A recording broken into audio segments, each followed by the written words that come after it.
Now, did you know that prior to 1990, the USGA and the R&A had different sized golf balls approved for play? You see, the USGA had a golf ball approved with a minimum size of 1.68 inches, whilst the R&A had a ball that only needed to measure 1.62 inches. In fact, when it comes to competing in the Open, most of the American golfers chose to play what would be commonly known as the British ball, because it flew further and it was a bit easier to shape in the wind.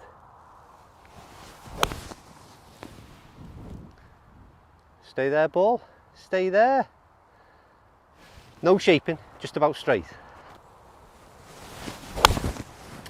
It's down the left, turning a tad. I need a good bounce to get over that bunker. Keep going, keep going. Front left will have to take it. 1990 was when it all changed. The USG and the R&A finally agreed that the golf ball should be 1.68 inches and a minimum weight of 45.93 grams. But the question that is on your mind is, well, why the hell are you telling us all this, and? Well, I'm telling you that because the ball I'm using today from Callaway, well, it doesn't comply to those stats. It is in fact a different size golf ball again, but it does in fact still comply to the rules of golf. You see, the thing is, when I did my research on the minimum size of a golf ball, I found plenty of facts relating to that, which I've just relayed. The one thing I couldn't find was anything that told me there was any maximum size of golf ball you could in fact have in play. Yet this ball from Callaway is in fact bigger than the norm. It's 1.73 inches. Now that might sound a great deal, but as you can see, we need to put these two balls side by side, the standard Super Soft against what is the Super Soft Max. There is a visible difference. But the question is, of course, why would anybody want a bigger golf ball? It doesn't seem to make any sense to me. In fact, I'd have one initial concern. Be right. That concern being, well, the bigger the ball gets, the smaller the hole becomes. Not that it matters if you don't hit the hole. And of course, what we need to do here today at Holywell Golf Club is, well, we need to put their theory to the test and see just in fact, is this bigger ball, stop, any better to the average golfer than the standard size of that 1.68 inches. And when I say better, Callaway claims this ball to be more suitable for those with slower swing speeds. It also suggests it launches the ball higher than normal. Go. And we shall find out. I haven't even threatened the hole to see if my theory about bigger ball means smaller cup. I should, however, point out that in doing some research about this ball, I did read that My Golf Spy readers, or 40% rather of their testers, found that this ball did launch higher than a standard golf ball. Now, of course, the obvious thing to do would be take this ball inside and start to recall some dry ball data and compare it to the launch of another golf ball. The forgiveness, the distance, what happens with that slower swing speed.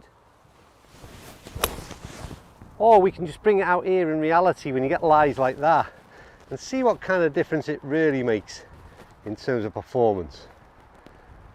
That's the best shot of it all day. So the plan is very, very simple. You're going to see me hit a number of shots. I'm going to play driver, I'm going to play irons, short irons, long irons, chips, putts, and we'll see just how this thing performs. And can I notice visibly any difference in terms of the performance of this golf ball to what we commonly know as that standard size golf ball? I'm interested. Right, we'll get down and take a little bit of shelter from what is a pretty windy day up here at Holywell. Perhaps the perfect time to test this thing because it is really, really interesting. I think I'll start by saying I really like the feel of the golf ball itself. It's super soft, as it suggests, but it feels good off the driver, but it's particularly good off the putter, off the short end of the game. Like I said, I really like that softer feel. But what you're going to see me start off by doing, hitting a couple of drives.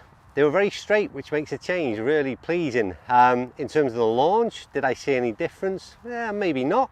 I think I'd certainly fall into that sort of slower swing speed characteristics, and All I can say is I hit a couple of really good drives with the ball, but did I see anything different? No. In fact, what I would suggest is off the face itself, it feels that soft that it suggests in your head at least that it's not as fast off that club face. But that's just the driver. It does get very much more interesting. So next up we'll talk about irons and what did I see in terms of performance. Well, arguably very similar to driver. I never noticed visibly any great difference in terms of ball flight, in terms of that launch. Hit the ball okay, felt super soft, but at this stage still no major differences, but they are about to come, trust me. You see, the major differences for me, well, they were down the shorter end of the bag, and that was whether I had a wedge in my hand or whether I had a putter in my hand. The ball looked incredibly big, and when I say that, on a tee, when you've got a big driver head in hand or a fairway wood, then it doesn't really look that much different. But then when you put your club behind the ball, when you've got your putter or your wedges, it is so different in terms of visible size, and especially when you've been used to playing the same ball for so long. I think one of the big deals for me would be if you moved over and played the super soft Max Golf Club ball.